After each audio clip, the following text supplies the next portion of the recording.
കണ്ണൂർ സാഹിത്യോത്സവിന് മാട്ടൂലിൽ പ്രൗഢമായ തുടക്കം. 32ാമത് SSF കണ്ണൂർ സാഹിത്യോത്സവിന് മാട്ടൂലിൽ പ്രൗഢ തുടക്കം. വ്യാഴാഴ്ച രാവിലെ പരിയാരം അബ്ദുറഹ്മാൻ ബാഖവിയുടെ നേതൃത്വത്തിൽ നടന്ന താജുൽ ഉലമ മക്കാം സിയാറത്തോടെയാണ് പരിപാടികൾക്ക് തുടക്കമായത്. സാംസ്കാരിക സഞ്ചാരം വൈകിട്ട് 4-ന് മാട്ടൂൽ തങ്ങൾ മക്കാം സിയാറത്തോടെ സമാപിച്ചു.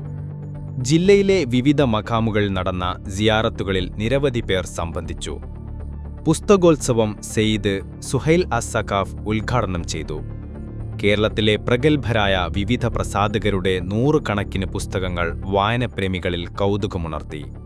അറിവാന്വേഷികൾക്ക് സഹായകമാകും വിധം സാഹിത്യോത്സവിന്റെ അവസാന ദിനം വരെ പുസ്തകോത്സവ കൗണ്ടർ സജ്ജമായിരിക്കുമെന്ന് അധികൃതർ അറിയിച്ചു. സൗഹൃദത്തിന്റെ മാടായി പെരുമ സെഷൻ പ്രദേശത്തിന്റെ സാംസ്കാരിക തനിമയും മതമൈത്രിയും വിളിച്ചോതുന്നതായി. നൂറ്റാണ്ടുകൾക്ക് മുമ്പ് പ്രവാചകരുടെ അനുചരന്മാരാൽ സ്ഥാപിതമായ മാടായി പള്ളി ഇന്നും പഴയ തനിമയോടെ നിലനിൽക്കുന്നത് പ്രാദേശിക മതസൗഹാർദ്ദത്തിന്റെ ജീവിക്കുന്ന തെളിവായി സംഗമം വിലയിരുത്തി. തുടർന്ന് നടന്ന ആത്മീയ സംഗമത്തിൽ ദേവർശോല അബ്ദുസ്സലാം മുസ്ലിയാർ മുഖ്യപ്രഭാഷണം നടത്തി.